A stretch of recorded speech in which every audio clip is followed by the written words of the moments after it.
Hi everyone, welcome to my YouTube channel. మేము వచ్చేసి ఈరోజు కాళహస్తికి అయితే వెళ్తున్నాము. ఈరోజు వచ్చేసి మండే. ఇంకా మా అత్త ఉంది కదా, మా అన్న ఉన్నాడు కదా, వాళ్ళు కాళహస్తి చూసినట్టు ఉంటుందని చెప్పేసి అయితే వాళ్ళు ఉన్నప్పుడే వెళ్తున్నాము. ఇంకా మా అత్త తొందరలో బహ్రెయిన్ కూడా వెళ్తుంది. ఈ వీడియో పోస్ట్ చేసేటప్పటికి వెళ్ళి ఉండొచ్చు కూడా. ఇక్కడ వచ్చేసి అందరం రెడీ చేసి రైల్వే స్టేషన్కి అయితే వచ్చాము, ఒంటిమిట్ట రైల్వే స్టేషన్కి. మేము అలా స్టేషన్లో అడుగు పెట్టాము. ట్రైన్ అయితే వెళ్ళిపోయింది. సూపర్ ఫాస్ట్ ఉంటుంది కదా, అది వచ్చేసి కొంచెం ఫాస్ట్గా అయితే వెళ్ళొచ్చు. మేము దానికి అనుకోలేదు, 9:30కి ఒక ట్రైన్ వస్తుంది దానికొని చెప్పేసి మేము కొంచెం లేట్గా రెడీ అయ్యి వచ్చాము. అదేంటే ఇంకొంచెం ముందు వెళ్ళే వాళ్ళము. ఇంకా ఇది కాబట్టి 9:30 ఇలా అయింది. అది వచ్చేసి 9కే వచ్చింది. ఇంకా ట్రైన్ అయితే ఎక్కేసాము. ట్రైన్ వచ్చింది టైంకి అయితే. ఇక్కడ వచ్చేసి చరణ్ మళ్ళీ పంచె కట్టుకున్నాడు. ప్యాంటు షర్ట్ వేస్తే ఏడ్చేసి మరీ ఇప్పేసి ఇది కట్టుకున్నాడు అనమాట. ఇంకా మా నాన్న ఉండేసి వాడిని ఎందుకు ఏడ్పడము, పంచె కట్టమన్నాడు. ట్రైన్లో అయితే చరణ్ అందరు చూసి నవ్వుతా ఉన్నారు. ఇంత చిన్న వయసులో పంచె కట్టుకున్నాడు చూడండి అనేసి. మా పక్కన ఒక అమ్మాయి కూర్చుండింది. ఆ అమ్మాయి అయితే చరణ్తో ఆడుకుంటా ఉనింది. ఇంకా ట్రైన్ అయితే రేణిగుంటలో ఆగింది. ఇంకా రేణిగుంటలో అయితే దిగుతున్నాం మేము. ఇది తిరుపతికి వెళ్ళే ట్రైన్ కాదంట. ఇంకా రేణిగుంటలోనే దిగేసాము. తిరుపతికి వెళ్ళాల్సిన అవసరం కూడా లేదు. ఇక్కడ రేణిగుంటలో దిగామంటే కాళహస్తికి వెళ్ళే బస్సులు అయితే ఉంటాయి. మళ్ళీ తిరుపతి నుంచి అంటే కొంచెం లాంగ్ అవుతుంది. ఇది ఎప్పుడో 2 వీక్స్ ముందే ప్లాన్ చేస్తున్నాము కాళహస్తికి వెళ్దామనేసి. అప్పుడైతే వెళ్ళలేకపోయాము. ఇంకా జాతర అయిపోయిన తర్వాత అయితే వెళ్తున్నాము. ఇంకా బయటకైతే వెళ్ళాలి రైల్వే స్టేషన్లో నుంచి. బయటికి వెళ్ళేదానికైతే 2 పక్కల నుంచి అయితే దారి ఉందన్నమాట. ఒకటి ఎస్కలేటర్ ఎక్కైతే వెళ్ళొచ్చు, లేదంటే మనం అటు సైడ్ నుంచి అయితే తిరుక్కొని అంతా వెళ్ళొచ్చు. ఇంకా నేను, మా అన్న, మా అత్త వచ్చేసి ఇంకా దీని మీద నుంచే వెళ్తున్నాము. వాళ్ళు వచ్చేసి అటు తిరుక్కొని వస్తారంట. ఇది ఎక్కి వెళ్ళామంటే కొన్ని స్టెప్స్ ఉంటాయి, అవి దిగేసి వెళ్ళాలి. ఇంకా లేదు అనుకుంటే ఇలా తిరుక్కొని వెళ్ళామంటే మనకు స్టెప్స్ ఏమి ఉండవు, నార్మల్గా అయితే వెళ్ళొచ్చు. ఇంకా మేమైతే కొంచెం తొందరగా వచ్చేసాము. ఇంకా మా వాళ్ళంతా తిరుక్కొని అయితే వస్తున్నారు మెయిన్ రూట్లో నుంచి అయితే. ఇక్కడ నుంచి అయితే ఆటోకి వెళ్ళాల్సిన అవసరం లేదు, ఎందుకంటే ముందు పక్కనే రేణిగుంట బస్ స్టాండ్ అయితే ఉంటుంది. దగ్గరే ఇక్కడికైతే వచ్చేసాం మేము. ఇంకా అటు సైడ్ నుంచి వచ్చేసి తిరుపతికి వెళ్ళే బస్సులు అయితే వస్తాయి. ఇంకా అటు సైడ్ కాకుండా మనకు ఆపోజిట్లో ఉన్న దగ్గర నిలబడుకున్నామంటే తిరుపతి నుండి కాళహస్తికి వెళ్ళే బస్సులు అయితే వస్తాయి. ఇంకా బస్ అయితే మేము వెళ్ళిన ఒక 10 minutes లోపు వచ్చేసింది బస్సు కూడా. మేము ట్రైన్కి వచ్చాం కాబట్టి రేణిగుంట రైల్వే స్టేషన్లో దిగి ఈ బస్ స్టాండ్కి అయితే వచ్చాము. అలా కాకుండా డైరెక్ట్గా మేము మాధవరంలోనే బస్సు ఎక్కుని ఉంటే అది రేణిగుంట రోడ్డు మీద అక్కడ ఉంటుంది కదా, తిరుపతికి వెళ్ళే రూట్ దగ్గర అక్కడ దింపేస్తుంది అనమాట. అక్కడ నుంచి అయితే వెళ్ళొచ్చు అక్కడికి. ఇక్కడ నుంచి వెళ్ళే బస్సులు అక్కడికే వస్తాయి. ఇంకా మనకి ఇక్కడ ఉన్నామంటే సీట్లు దొరుకుతాయి, అక్కడికి వచ్చామంటే సీట్లు ఉండవు పెద్దగా. రేణిగుంట నుంచి కాళహస్తి వచ్చేసి ఒక 27 kilometers అలా ఉంటుంది. ఇంకా టోల్ గేట్ కూడా దాటుకున్నాము. ఇటు సైడ్ వచ్చేసి పొలాలు అయితే చాలా పచ్చగా అయితే ఉన్నాయి. పొలాలు బాగా పండిస్తారంట ఇటు సైడ్ వచ్చేసి. మేము వెళ్ళే రోజు వచ్చేసి వెదర్ కొంచెం చల్లగానే ఉంది. ఇంటి దగ్గర అయితే లైట్గా వర్షం కూడా పడింది. ఇక్కడేం వర్షం పడినట్టుగానే ఉంది. ఇప్పుడైతే కాళహస్తికి అయితే వచ్చేసాము. ఆర్చి దాటుకున్నాం కదా, ఇది మొత్తం కాళహస్తి అనమాట. ఇంకా ఇక్కడ ఒక చోట అయితే బస్ దింపుతుంది, అక్కడ నుంచి అయితే నడుచుకుంటా వెళ్ళొచ్చు. ఇక్కడ బస్ స్టాండ్ అనుకుంటాను ఇది, నాకు అంత తెలీదు. ఇంకా బ్రిడ్జి ఉంటుంది, ఆ బ్రిడ్జి దాటుకున్నామంటే మనకు టెంపుల్ దగ్గరలోనే ఉంటుంది. టెంపుల్ కనపడతా ఉంది కదా, ఇంకా అక్కడికైతే వెళ్ళాలి. మనకు బస్సులనే కాదు ఆటోలు కూడా అవైలబుల్గా ఉంటాయన్నమాట. రేణిగుంట నుంచి కూడా ఆటోకైనా వెళ్ళొచ్చు, కానీ బస్ అయితే కొంచెం టికెట్ తక్కువ ఉంటుంది, ఆటోకి అయితే కొంచెం టికెట్ ఎక్కువ ఉంటుంది. ఇంకా టెంపుల్కి వెళ్ళే వాళ్ళకి వచ్చేసి ఇక్కడే దింపేస్తారు. ఇక్కడ నుంచి అయితే టెంపుల్కి వెళ్ళొచ్చు. 1 kilometer అలా ఉంటుంది లోపలికి వెళ్ళాలంటే. ఇక్కడైతే చాలా మోసం జరుగుతూ ఉంటుందండి. ఏంటంటే అది మనకు ఆటో ఎక్కమని అయితే చెప్తా ఉంటారు. మేము ఫస్ట్ టైం వచ్చినప్పుడు అయితే ఆటో ఎక్కాము, ఎంత దూరం ఉందో ఏమో అనేసి తెలియకుండానే. ఇప్పుడైతే నేను రావడం 4th time అనమాట. ఇప్పుడైతే నడిచే వెళ్తాము తెలుసు కాబట్టి.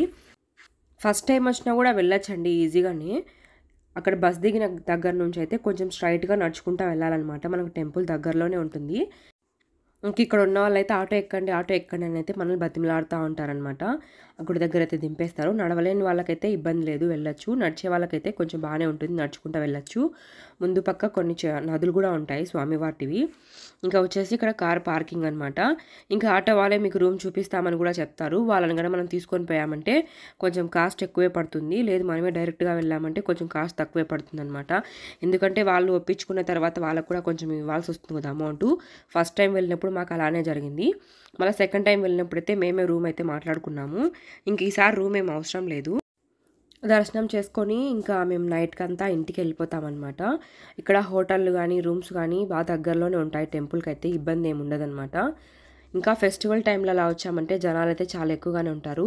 ఇంకా తిరుపతికి వెళ్ళిన ప్రతి ఒక్కరైతే ఇక్కడికి వచ్చేసి స్వామివారి దర్శనం చేసుకొని అయితే వెళ్తూ ఉంటారు. మా చిన్నన్న అయితే ఫస్ట్ టైం అనమాట కాళహస్తిలో ఇలా దేవుడి దర్శనానికి వెళ్ళడము. మేమైతే వెళ్ళున్నాం కానీ మా చిన్నన్న కోసమే ఈరోజు రావడము చూపించినట్టు ఉంటుందనేసి. ఇక్కడ మనకు స్టార్టింగ్‌లోనే ఫ్రీగా అయితే టాయిలెట్స్ అయితే ఉంటాయి. ఇంకా అన్ని టెంపుల్సే ఉంటాయండి ఇక్కడ కొంచెం దగ్గరగా అయితే. ఇంక ఇటు సైడ్ వచ్చేసి బైక్స్ అయితే పార్కింగ్ ఉంది. ముందు పక్క కార్లు అయితే పార్కింగ్ ఉన్నాయి కదా. ఇంకా చెప్పులు కూడా ఇక్కడే పెట్టేసేయాలి మనము. ఇంక ఇక్కడ మనము ఏ గేట్ నుంచి అయితే వెళ్ళాలనుకుంటున్నామో ఆ రూట్స్ కూడా ఉన్నాయి. ఇక్కడ చెప్పులకి వచ్చేసి 7 రూపీస్ అయితే ఛార్జ్ చేస్తూ ఉన్నారు. మనము మళ్ళీ దర్శనం చేసుకొని ఇక్కడికి వచ్చి తీసుకొని వెళ్ళొచ్చు. ఆ రూట్ నుంచి కూడా మనం దర్శనానికి అయితే లోపలికి వెళ్ళొచ్చు. మేము వచ్చేసి ఇంకా కొంచెం ముందుకైతే వెళ్దాం అనుకుంటున్నాము. అక్కడ నుంచి అయితే కొంచెం బాగుంటుంది. అక్కడ షాపులు కూడా దండిగా ఉంటాయి ఏమైనా తీసుకోవాలనుకున్నా కానీ. ఇంకా మేము ఇక్కడికి వచ్చేసరికి 12:30 పైన అయిపోయింది. గుడి ఏమన్నా క్లోజ్ చేస్తారేమో అనుకున్నాము. కానీ ఇక్కడ టైమింగ్స్ వచ్చేసి మార్నింగ్ 6 నుంచి నైట్ 9 వరకు అయితే గుడి ఎప్పుడు ఓపెన్లోనే ఉంటుందంట. క్లోజ్ అయితే చేయరంట. మనం ఎప్పుడు వచ్చినా దర్శనం అయితే చేసుకోవచ్చు. గుడి క్లోజ్ చేస్తారనే టెన్షన్ అయితే ఏం లేదు ఇక్కడ. ఇంకా మేమైతే గుడికి దగ్గరగా వచ్చేసాము. ఇంకా లోపలికైతే వెళ్తున్నాము. మండే కావడంతో అయితే కొంచెం జనాలు ఎక్కువగానే ఉన్నారు. ఇంకా రాహుకేతు పూజ కూడా చేయించుకుంటూ ఉంటారు కదా ఇక్కడ వచ్చేసి రాహుకాలంలో. శ్రీకాళహస్తి క్షేత్రము ఆంధ్రప్రదేశ్లోని చిత్తూరు జిల్లాలో ఉన్న ఒక ముఖ్యమైన శైవ పుణ్యక్షేత్రము. ఇక్కడ ఉన్న శ్రీకాళహస్తీశ్వర ఆలయంలో వాయులింగానికి ప్రసిద్ధి చెందింది. ఇది పంచభూత స్థలంలో ఒకటిగా పరిగణించబడింది. ఈ ఆలయం రాహుకేతు పూజలకు కూడా ప్రసిద్ధి చెందింది. శ్రీకాళహస్తి యొక్క విశిష్టతలు అయితే చాలా బాగున్నాయండి. ఇక్కడ వాయులింగం అయితే ఉందన్నమాట. శ్రీకాళహస్తి ఆలయంలో పంచభూత స్థలాలలో ఒకటిగా శివుణ్ణి వాయులింగంగా పూజిస్తారు. ఇది వాయువు గాలి యొక్క రూపంగా నమ్ముతారు. రాహుకేతు పూజలు జరుగుతూ ఉంటాయి ఇక్కడ. రాహుకేతు దోషాలు ఉన్న వాళ్ళైతే ఇక్కడికి వచ్చి పూజలు అయితే చేయించుకుంటూ ఉంటారు. ఇది దక్షిణ కైలాసం అని కూడా పిలుస్తారు. శివుడి నివాసమైన కైలాస పర్వతాన్ని సమానంగా పరిగణించబడుతుందంట ఈ ప్లేస్ వచ్చేసి. ఈ ఆలయం 12వ శతాబ్దంలో చోళ రాజు రాజేంద్రచే నిర్మించబడింది. శ్రీకాళహస్తి కలంకారీ కళకు ప్రసిద్ధి చెందింది. ఇది ఒక రకమైన చేతితో చిత్రించిన వస్త్రకళ అన్నమాట. ఇక్కడ వచ్చేసి జనాలంతా దర్శనం చేసుకొని అయితే అందరూ విశ్రాంతి అయితే తీసుకుంటా ఉన్నారు. ఇంకా వాష్రూమ్స్ కూడా మనకు లోపలైతే ఉంటాయి అటు సైడు. ఇంకా లడ్లు అవన్నీ ఇచ్చే కౌంటర్లు కూడా అటు సైడే ఉంటాయి. ఇంక ఇక్కడ వచ్చేసి లగేజీ కౌంటర్ అనమాట. మన దగ్గర ఏదైనా లగేజ్ ఉంటే ఇక్కడ పెట్టుకోవచ్చు. 5 రూపీసే ఛార్జ్ చేస్తూ ఉన్నారు. మనం దర్శనానికి వెళ్ళేటప్పుడు ఏవి తీసుకొని పోకుండా అయితే ఇక్కడే పెట్టాలి. ఇంకా సెల్ ఫోన్స్ కూడా మనం తీసుకొని పోకూడదంట. మేము ఇంతకుముందు వచ్చినప్పుడైతే సెల్ ఫోన్స్ అయితే తీసుకొని వెళ్తూ ఉన్నాము. ఇప్పుడైతే లేదంట, చెక్ చేస్తూ ఉన్నారు. ఇంకా ఫోన్స్ అక్కడే పెట్టాలి. ఇంకా లగేజీ కౌంటర్లో మేము లగేజీ పెట్టేసి ఇంకా ఫోన్స్ కూడా అక్కడే పెట్టేసాము. ఇంకా స్మార్ట్ వాచ్ కూడా తీసుకున్నారనమాట లోపలికి. అది కూడా తీసుకొని వెళ్ళకూడదంట. సేమ్ తిరుమల ఎలా చేస్తున్నారో ఇక్కడ అలా చేస్తున్నారు. ఇంతకు ముందు అయితే లేదు. ఇంకా మేము దర్శనానికి వెళ్ళే ముందు భోంచేసుకొని అయితే వెళ్దాము, టైం అయిపోయింది కదా అనుకున్నాము. ఇంకా అక్కడికి వెళ్ళామంటే ఇంకెంత టైం పడుతుందో జనాలు ఉన్నారనేసి. ఇంకా పిల్లలు ఉన్నారు కదా, ఇంకా వాళ్ళకు కూడా ఆకలి అవుతూ ఉంటుంది. టైం ఉంది కాబట్టి ఇంకా భోంచేసుకొనేసి మళ్ళీ దర్శనానికి వెళ్దాం అనుకున్నాము. ఇంటి దగ్గర నుంచి లెమన్ రైస్ ఇంకా ఆలు ఫ్రై అయితే చేసుకొని వచ్చాము. కానీ గుళ్ళో తిందామనేసి అయితే లైన్లో వేచున్నాము. కొంచెం టైం ఎక్కువే పట్టిందనమాట. మిడిల్లోకి వెళ్ళిన తర్వాత ఆగిపోయింది లైను. ఇంకా లోపలికి వెళ్ళిన వాళ్ళందరూ తిన్న తర్వాత అయితే బయటకు వచ్చినాక మళ్ళీ లోపలికి అయితే వెళ్ళాలి. ఇంత దూరం వచ్చిన తర్వాత దేవుని ప్రసాదం తినకంటే ఎలా అని చెప్పేసి అయితే క్యూలోకి అయితే వెళ్ళిపోయాము. అక్కడ వచ్చేసి మన మొబైల్ నెంబరు ఇంకా మన పేరు అయితే అడుగుతున్నారు. ఒక చిన్న కార్డ్ అయితే ఇచ్చారో చూపించాను కదా, అది దేవుని ఫోటో అయితే ఉంది. ఇంక ఇక్కడైతే మా వాళ్ళందరూ కూర్చొని అయితే పాప్కార్న్ అయితే తీసుకొని వెళ్ళాము. అది తింటా ఉన్నారు. ఒకసారి అయితే ఒక 300 మంది అయినా కూర్చోవచ్చేమో. ప్లేస్ పెద్దగానే ఉంటుంది లోపల తినేదానికైతే. ఇంకా తిన్న వాళ్ళైతే ఇలా కిందికి వెళ్ళేసి మళ్ళీ పైకి అయితే వెళ్తారు, అటు సైడ్ నుంచి వెళ్ళేసి. ఇంకా మేమైతే లోపలికైతే వెళ్ళాము. స్టార్టింగ్లో అయితే స్వామివారిది ఇలా ఫోటో అయితే ఉంటుంది. ఎప్పుడు వచ్చినా మేము ఒకసారన్నా ఇక్కడైతే భోంచేసే వెళ్తాము. ఇంకా అందరికైతే అరిటాకులు అయితే వేశారు. ఇంకా లోపలికి రావడం ఆలస్యము. వచ్చిన పాటనే మనకైతే వడ్డిచ్చేస్తారు ఫాస్ట్గానే. ఇంకా వైట్ రైసు, బీట్రూట్ ఫ్రై, పచ్చడి, రసము, పప్పు అయితే వడ్డించారు. ఇంకా కొంచెం పరిమాణం లాగైతే అన్నం కూడా చేశారు. ఇంకా మేమైతే దర్శనానికి వెళ్దామనేసి లోపలికైతే వెళ్ళాము. తిన్న తర్వాత అయితే లోపలైతే ఏం వీడియోస్ తీయలేదు. బయటనే మొబైల్స్ అయితే పెట్టేళ్ళాం కదా లాకర్లో. ఇంకా బయటకు వచ్చిన తర్వాత అయితే మొబైల్ అయితే తీసుకున్నాము. దర్శనం అయితే చాలా బాగా జరిగింది. స్వామివారిని అయితే దగ్గర నుండి అయితే చూసాము. జనాలు ఎక్కువ లేరు కాబట్టి కొంచెం దగ్గరగానే వెళ్ళామన్నమాట దర్శనం చేసుకునేదానికి. ఇంకా అమ్మవారిని కూడా బాగా దర్శనం చేసుకున్నాము, జ్ఞానం ప్రసన్నాంబ అమ్మవారిని. ఇక్కడికి వచ్చిన తర్వాత రాహుకేతు పూజ చేసుకోకుండా మనం దర్శనానికి వెళ్ళినట్లయితే అమ్మవారికి నడుముకు ఉండే వడ్డానం చూసినా కూడా అంతటి ఫలితం అయితే దక్కుతుందనేసి చాగంటి వారు చెప్తా ఉంటారు కదా యూట్యూబ్ ఛానల్లో. ఈరోజు అయితే అమ్మవారికి నడుముకున్న వడ్డానాన్ని అయితే క్లియర్గా చూసాము. ఇంకా అక్కడ భక్త కన్నప్ప ఆలయం అయితే ఉందన్నమాట. ఇటు సైడు వెళ్ళామంటే మనకు గుడికి వెనుక పక్క నుంచి అయితే వెళ్తున్నాము. నేను 4 టైమ్స్ వచ్చానని చెప్పాను కదా, అసలు వెళ్ళలేదు గుడి దగ్గరికి అయితే. ఎప్పుడు వచ్చినా కొంచెం తొందరగానే వెళ్ళిపోయే వాళ్ళము.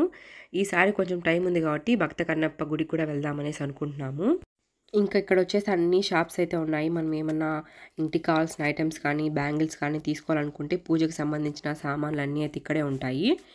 మా ఇంట్లో ఉండే దీపాలు కూడా మేము రెగ్యులర్గా పెట్టుకునేటివి ఇక్కడే తీసుకొని ఉన్నామన్నమాట లాస్ట్ ఇయర్ వచ్చినప్పుడు. ఇంకా గేట్ దాటుకున్నామంటే మనకు టెంపుల్ అయితే వస్తుంది. ఇంకా కొండలాగే ఉంటుంది, కొండనే ఎక్కాలి. కాకపోతే ఏంటంటే స్టెప్స్ అయితే ఉంటాయి, ఇబ్బంది అనిపించదు అనమాట. స్టెప్స్ ఉంటాయి కాబట్టి నడవలేని వాళ్ళైతే ఎక్కలేరనమాట. మా అత్త వచ్చేసి నేను రాలేను మీరే వెళ్ళండి అనింది. కానీ కొంచెం దూరం రా, అక్కడ కూర్చొని ఉంటూ మేము వెళ్ళేసి వస్తామని చెప్పాము. ఇంకా ఆమెను కూడా మేమైతే వెంట పెట్టుకొని తీసుకొని వెళ్తున్నాము. దిగడానికైతే కొంచెం ఈజీగానే ఉంటుంది, ఎక్కాలంటేనే కొంచెం కష్టంగా ఉంటుంది.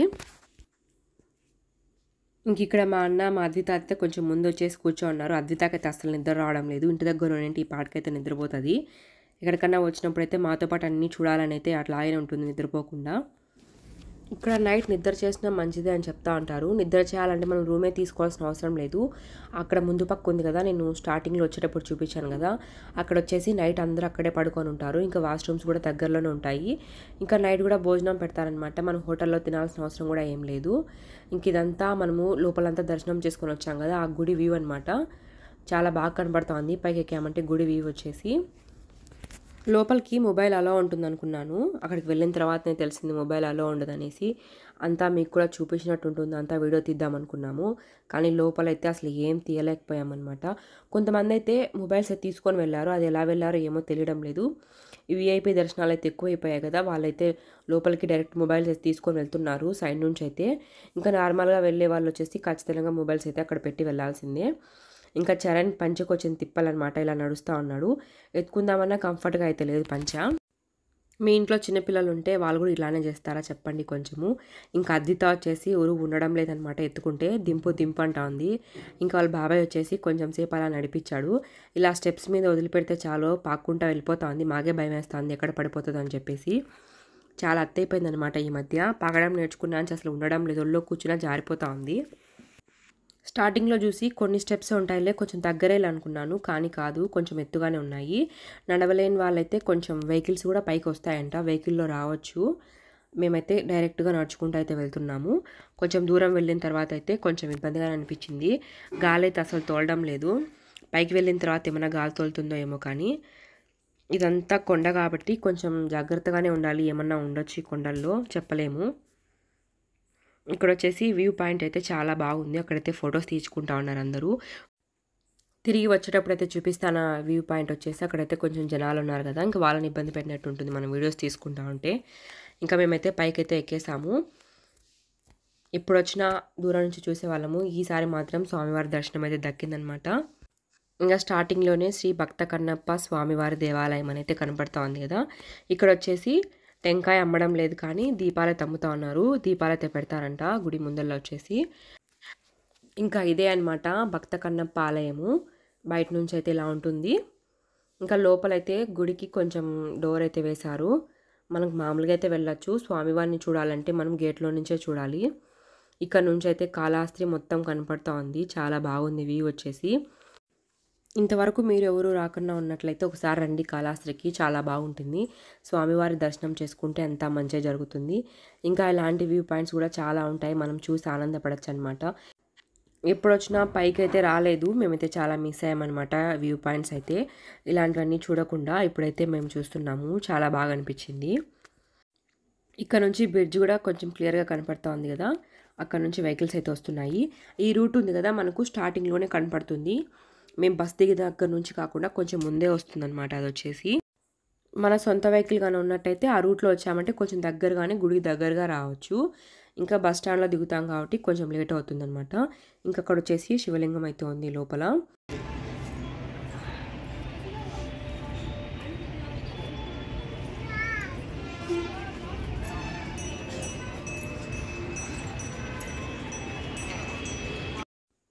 ఇప్పటి వరకు అయితే అటు సైడే చూపించాను కదా కాళహస్తి ఊరు వచ్చేసి. ఇటు సైడ్ చూడండి ఎంత పెద్ద ఊరు ఉందో. ఇక్కడ వచ్చేసి ఒక కొండ కనపడుతోంది కదా, అక్కడ వచ్చేసి దుర్గమ్మ గుడి అయితే ఉంటుందంట.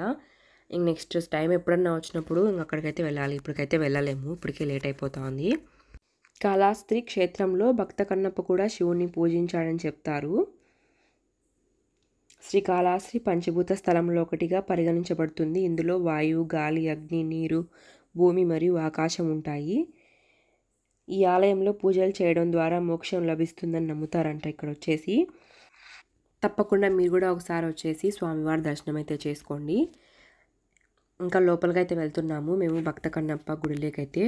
ఇక్కడ వచ్చేసి గేటుకి బీగం అయితే వేశారు. ఇంకా లోపలికి వచ్చేసి ఒక 3 రౌండ్లు అయితే తిరిగాను గుడి చుట్టూరు. ఇంకా దండం పెట్టుకుంటా ఉన్నాను. మా వాళ్ళైతే కొంచెం పైకి అయితే వెళ్ళారు. అక్కడ వచ్చేసి పార్వతీ పరమేశ్వరులటివి విగ్రహాలు అయితే ఉన్నాయి. ఇంకొంచెం పైకి అయితే ఎక్కాలి, అది కూడా చూపిస్తాను చూడండి, చాలా బాగుంటుంది. ఇక్కడ భక్త కన్నప్ప ఆలయంలో అయితే ఈ విధంగా ఉంటుంది. లోపల మనం ప్రదక్షిణాలు చేయడానికైతే కొంచెం ప్లేస్ బాగానే ఉంది, దండిగా తిరగచ్చు, ఇబ్బంది అయితే ఏముండదు. లోపల అయితే విగ్రహం ఇలా ఉంటుంది. స్వామివారిని మీరు కూడా దర్శనం చేసుకోండి. ఇక్కడ కూడా స్టెప్స్ అయితే ఉన్నాయన్నమాట, ఈజీగానే ఎక్కచ్చు. ఇంకా 2 ట్యాంకులు కూడా ఉన్నాయి, వాటర్ అయితే ఫెసిలిటీ బాగుంది గుళ్ళో అయితే. అక్కడికి వెళ్తున్నాము, మీకు కనపడుతుంది కదా పైన స్వామివారి విగ్రహాలు అయితే ఉన్నాయి.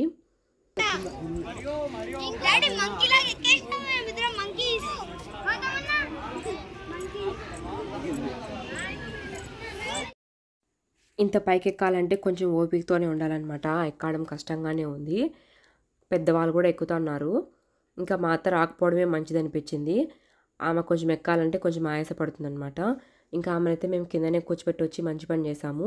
ఇంకా ఎలాగో వీడియోస్ తీస్తాం కాబట్టి చూస్తుంది. ఇంక ఇక్కడ వచ్చిన వాళ్ళందరూ ఫొటోస్ అయితే తీసుకుంటా ఉన్నారు. ఇంకా ఇక్కడ నుంచి చూడండి ఇంకా ఎంత బాగుందో వ్యూ, ఇంత పైనుంచి అయితే. ఇంకా స్వామివారి విగ్రహాలు చూడండి ఎంత పెద్దగా అయితే ఉన్నాయో. ఇంకా స్వామివారి దగ్గరికి కూడా మనం వెళ్ళొచ్చు అనమాట, బ్యాక్ సైడ్ నుంచి స్టెప్స్ అయితే ఉన్నాయి. ఇంకా మేము అంత పైకి ఎందుకులే అని చెప్పేసి ఇక్కడ నుంచి అయితే స్వామివారిని దర్శనం చేసుకుంటా ఉన్నాము. ఇంకా నైట్ టైంలో అయితే చెప్పాల్సిన పని ఉండదు, ఇంకా లైటింగ్స్ ఉంటాయి కాబట్టి చాలా బాగుంటుంది చూడటానికి కూడా. స్వామివారి విగ్రహాలు అయితే చాలా బాగున్నాయి కదా చూసేదానికైతే, చాలా పెద్దగా కూడా ఉన్నాయి. మనం దూరం నుంచి చూసామంటే చిన్నగా కనపడుతుంది, కానీ దగ్గరకు వెళ్తేనే పెద్దగా కనపడుతున్నాయి. ఇంకెప్పటి నుంచో అనుకుంటా ఉన్నానమాట కన్నప్ప గుడికి అయితే వెళ్ళాలని. ఈరోజు అయితే నా కోరిక నెరవేరింది. ఇంకా కిందికి అయితే వెళ్తున్నాం మేము.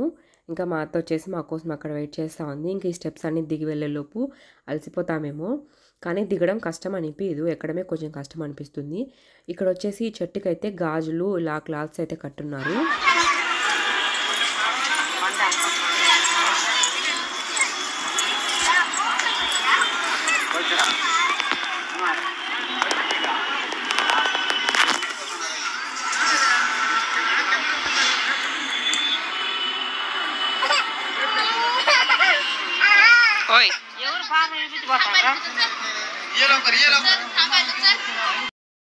మా అన్న చేతికి బ్యాగ్ ఇచ్చానమాట, చూడండి ఎలా చేస్తూ ఉన్నాడు. వార్నింగ్ అయితే ఇస్తానని, బ్యాగ్ పోతే ఇంకోటి తీపిస్తామని చెప్పేసి అదైతే రికార్డ్ చేయడం మర్చిపోయాను. ఇక్కడైతే పునః దర్శన ప్రాప్తి అయితే ఉంది మనము రిటర్న్ వెళ్ళేటప్పుడు. ఇంకా చాలామంది అయితే వస్తూ ఉన్నారు స్వామివారి దర్శనం చేసుకునేదానికి. ఇంకా వెళ్తా కూడా ఉన్నారు చాలామంది. రావడం పోవడమే. ఇక్కడ వచ్చేసి పూజారి అయితే ఏం లేడు కాబట్టి ఓన్లీ చూసుకోవడమే, ఇక్కడ వ్యూ అంతా చూడడము, ఇంకా స్వామివారిని చూసి వెళ్ళడమే. మా నాన్న అయితే కొంచెం ముందుగానే వెళ్ళిపోయాడనమాట కిందికి, మా అత్త ఒక్కటే ఉందనేసి. ఇంకా మా నాన్న వెళ్ళాడనేసి మేము కూడా తొందరగా అయితే వెళ్తూ ఉన్నాము. ఇంకా చరణ్ కూడా మా నాన్నతో పాటే వెళ్ళిపోయాడు. అబ్బా నేను వస్తాను నీతో పాటు అనేసి. మా దగ్గర అయితే అసలు ఉండడం లేదు, వాళ్ళ అబ్బా దగ్గరికి వెళ్తున్నాడు, నువ్వే ఎత్తుకో అనేసి. ఇంకా నేను మా వదిన మా అమ్మ అయితే నిదానంగా నడుచుకుంటూ అయితే వెళ్తున్నాము. గుడి దగ్గర వచ్చేసి కలశాల్లా కనపడుతున్నాయి కదా, అవి వచ్చేసి మనం లోపల దర్శనం చేసుకొని బయటకు వచ్చేటప్పుడు ఒక చోట రౌండ్గా అయితే రౌండ్ గీసున్నారు. అక్కడ నిలబడుకొని చూసామంటే మనకు 3 అయితే కనపడతాయి. ఇంక ఇక్కడికైతే వచ్చేసాము. మా అత్త ఇక్కడ కూర్చొని ఉంది. ఇంకా అద్విత వచ్చేసి ఎప్పుడు అన్ననే ఎత్తుకుండేది, నన్ను ఎత్తుకోవా అన్నట్టు ఏడుస్తూ ఉండే. ఇంకా అద్విత అనేది ఎత్తుకున్నాడు మా నాన్న. ఇక్కడైతే ఇలా విగ్రహాలు అయితే ఉన్నాయి. ఇప్పుడు శివయ్యని చూపిస్తాను చూడండి. ఇక్కడ శివలింగం కనపడుతుంది కదా, సేమ్ అలానే ఉంటుందన్నమాట. స్వామివారి దర్శనం చేసుకునేటప్పుడు మనకు ఆ రూపంలోనే దర్శనం అయితే ఉంటుంది. ఇంక ఇక్కడ కూడా ఒక శివలింగం అయితే ఉంది. లోపలికి వెళ్ళలేదు, బయటనే దండం అయితే పెట్టుకున్నాము. ఇంకా ఏమన్నా కొనుక్కుందాం అనేసి ఇలా లోపలికైతే వెళ్ళాము. ఇక్కడ మనకు ఏం కావాలన్నా దొరుకుతాయి. ఇంట్లోకి కావాల్సిన పూజ సామాన్లైనా, ఇంకా బ్యాంగిల్స్ ఏమన్నా చైన్స్ అలా ఉంటాయి కదా అవి. ఇంకా బ్యాంగిల్స్ తీసుకుందాం అనుకున్నాము. ఇంకా బ్యాంగిల్స్ కూడా తీసుకున్నాము. ఇంకా నేనైతే ఒక 2 సెట్లు అయితే తీసుకున్నాను. మా వదిన ఒక సెట్టు, ఇంకా పాపకి, ఇంకా మా అత్త కూడా తీసుకునింది. ఇంకా మా అమ్మకి కావాల్సినవి మా అమ్మ కూడా ఒక 2 డజన్లు అయితే గాజులు తీసుకునింది. ఇంకా మా వాళ్ళ తొందర అయితే ఎక్కువైపోయింది. మళ్ళీ నైట్ అయితే రేణిగుంటలో కడపకు వెళ్ళే బస్సులు ఉండవనేసి ఇంకా మా అత్త కూడా కొన్ని చైన్స్ కూడా తీసుకునింది బహ్రెయిన్లో ఎవరికో గిఫ్ట్ చేయాలనేసి. ఇంకా గోల్డ్ కలర్ బ్యాంగిల్స్ ఉన్నాయి కదా, అవి అద్వితాకైతే ఒక 2 అయితే తీసుకున్నాము. చాలా బాగున్నాయి అనమాట. అద్వితాకు వేస్తే క్యూట్గా ఉన్నాయి. గోల్డ్ బ్యాంగిల్స్ వచ్చేసి కొంచెం పెద్ద సైజ్, అవి లూజ్గా ఉన్నాయి కదా, ఇవి వేద్దామని చెప్పేసి అయితే తీసుకున్నాము. వేసినప్పుడు చూపిస్తాను చూడండి, చాలా బాగున్నాయి అద్విత బ్యాంగిల్స్ వచ్చేసి. ఇంకా ఇక్కడ వచ్చేసి దివ్య కైలాసగంగా స్నానఘట్టము పురుషులు ఈ స్త్రీలను ఉంది. అక్కడ ఎవరైనా మునిగి స్నానం చేయాలనుకుంటే వెళ్ళి మునగచ్చు అనమాట. ఇంకా బస్ స్టాండ్కి వెళ్ళేసి బస్ ఎక్కి రేణిగుంటలో దిగాము. రేణిగుంట నుంచి అయితే కడపకు వెళ్ళే బస్సులు అయితే ఉంటాయి. ఇంకా వెళ్ళేతలకి నైట్ 10 పైన అయిపోయిందనమాట ఇంటికి కూడా. మీ అందరికీ కాళహస్తి చూపించాలని అనుకుంటున్నాను. ఈ వీడియో ఎలా ఉందో కామెంట్స్లో చెప్పండి. మీకు కన్నా ఈ వీడియో నచ్చినట్లయితే లైక్ చేసి, షేర్ చేసి, సబ్స్క్రైబ్ చేసుకోవడం మర్చిపోకండి. Thank you so much for watching this video.